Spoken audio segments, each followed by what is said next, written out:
Welcome to Dirt University.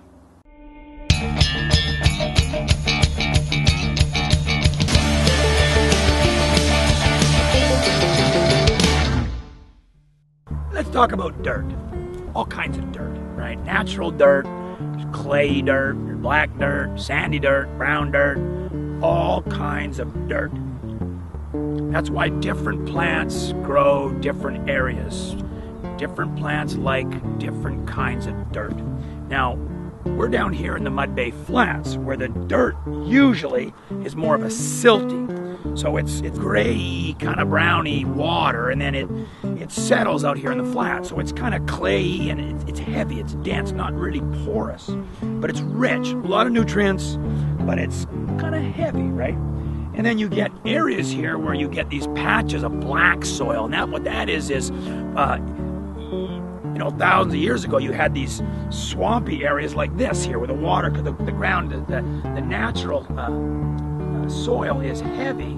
It doesn't drain well, so it holds water, and then the water gets algae, and then moss grows on it, and then moss grows onto moss, and 1,000 years later, the moss all of a sudden is, it decomposes and becomes black organic matter, and then all of a sudden you got it's over your head of a black seam of, blacky soil with a layer of peat moss on top, which is more porous, which is a broader range of plants will grow in that type of soil. But because we're talking dirt, here's dirt. Now this is the dirt that you get in the Mud Bay Flats, the normal, it's like delta soil, where it's river sediment, right? And you look at this, stuff grows really well in this stuff. But what's interesting about it, when you break it open, like look at that, and you break it open, look at the roots, look at that, holy smoke, look at that, see that? Worms, see worms? Now worms, look at that worm, see that worm? That's an indicator of healthy soil, and worms are delicious. Now, this kind of dirt, what's good about it is, you smell it, and it has an odor, and it's a recognizable dirt odor, and you see it when they're, when the excavators are out there digging up, for a house, you smell that dirt smell. That dirt smell is actinomyces.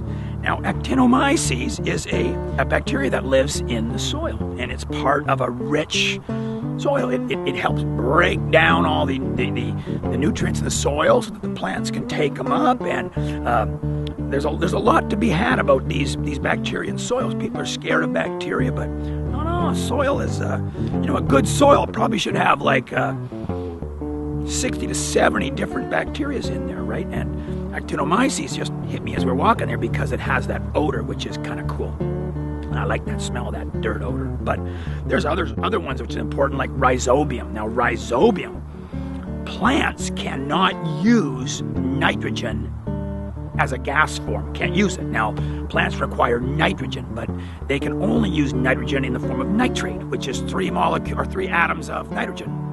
Is nitrate. That they can use. Air, which is 20% nitrogen, I think, or, I'm breathing in nitrogen. Plants cannot use it. Very few life forms can use nitrogen as a gas, except rhizobium. Now, rhizobium, they do a symbiotic relationship with, like, legumes.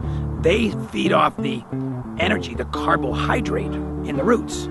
And what they do is they share the carbohydrate that the legumes or beans will produce in the roots, and they can take nitrogen gas in the dirt.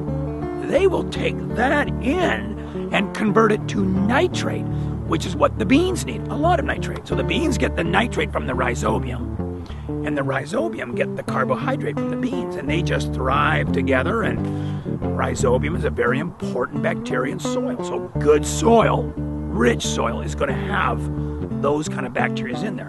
But, competitor dirt, a bunch of just garbage anyways, made out of whatever's cheap, right? And way to grow dirt, quality. That's what you want. When you're making a garden, you're going to go through trouble having a garden. Use some good dirt.